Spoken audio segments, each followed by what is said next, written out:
Back in 2015, Star Wars The Force Awakens really opened the door to different possibilities of exactly what the sequel trilogy was going to look like in its entirety. And a lot of fans really had issues with exactly how The Last Jedi pretty much derailed that entire vision, that curiosity, that mystery, if you will, that really mystified the fans as to exactly what episodes 8 and 9 would really be like to make up the entire trilogy. This is Mike Zero. Make sure to subscribe if you are new to the channel for future Star Wars content.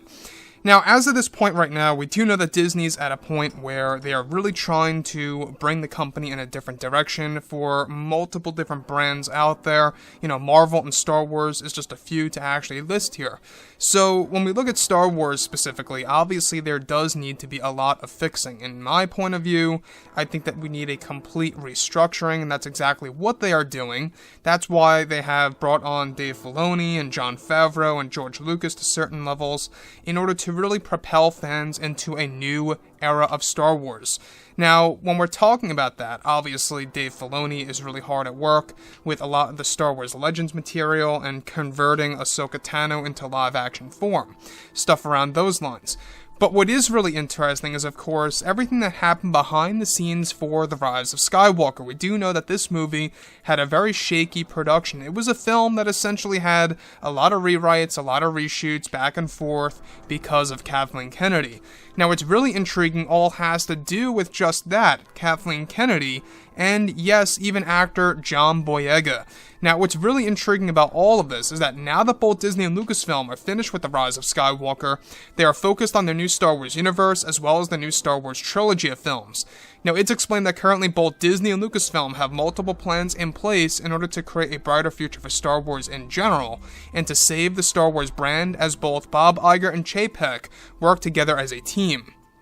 Now, during and after the premiere for The Rise of Skywalker, many interviews were given to the creators of the sequel trilogy as well as the actors. At one point in time, actor John Boyega was questioned about Kathleen Kennedy's leadership and his character Finn in the film, where at one point in time, John Boyega went on to reveal that Kathleen Kennedy and J.J. Abrams had creative differences behind the scenes over many of the characters in the film, even the main ones. J.J. Abrams originally wanted to make Finn a Jedi in the movie to some level, and even developed a scene in the original script where Finn would use the Skywalker saber again back at Kylo Ren as a rematch. However, Boyega revealed that Kathleen Kennedy shot down this idea and did not want to make Finn a Jedi or a character anything like that in the last film, as she wanted to only focus on Rey becoming a Jedi and the new Skywalker in the film that would tie all the movies together. John Boyega went on to state that he even had discussions with Kathleen Kennedy about the scene, trying to make it happen. However, Kennedy felt that it would only create an imbalance between all of the characters for the final Skywalker saga movie. So here's my take on this. You have J.J. Abrams back in 2014, 2013, writing The Force Awakens. There are little breadcrumbs in there, little hints, if you will, that Finn was going to be the Jedi of the movie, or at least eventually, right? They even kind of teased this in the marketing, and that was kind of reversed. It was kind of just used as a little bit of, I guess you could say, a mystery to cover the fact that Rey would really be the Jedi. And that was one thing that let a lot of fans down. Yes, he got to use a lightsaber twice in the film, and yes, he got to battle Kylo Ren, which, by the way, was pretty epic. I love the scene. But in The Last Jedi, I feel that Finn was completely useless, didn't really serve a purpose in the movie because of Rian Johnson. J.J. Abrams had the full opportunity to do something completely of the opposite of what Rian did in the Rise of Skywalker, and what he originally had planned was to make Finn a Jedi, and you can see that a lot of his original ideas kind of creeped their way into the actual final version of the movie. Now, if you look at the film, you can see that Finn is Force-sensitive. He tries to reach out to Rey, telling her that he's Force-sensitive. He keeps mentioning how he has a feeling and stuff around those lines. He even helps out during the Battle of Exegol, pointing out exactly where the source of the signal is coming from the Final Order.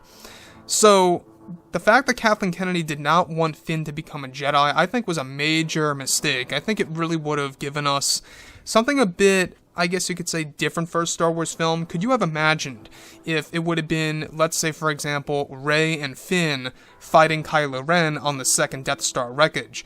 That, to me, I think would have made I guess you could say, a little bit more of a parallel of what happened in the prequels, where we had a 2-on-1 lightsaber duel, which I think I really would have loved to have seen in an actual movie by Disney, and hopefully we do eventually get to see that in the new Star Wars films, such as the new trilogy that's being crafted as we speak.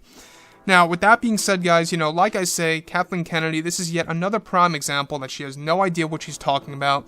She doesn't really know exactly what Star Wars is at the end of the day, and she's really incompetent over at Lucasfilm. I mean, that's pretty much it, period, the end, right?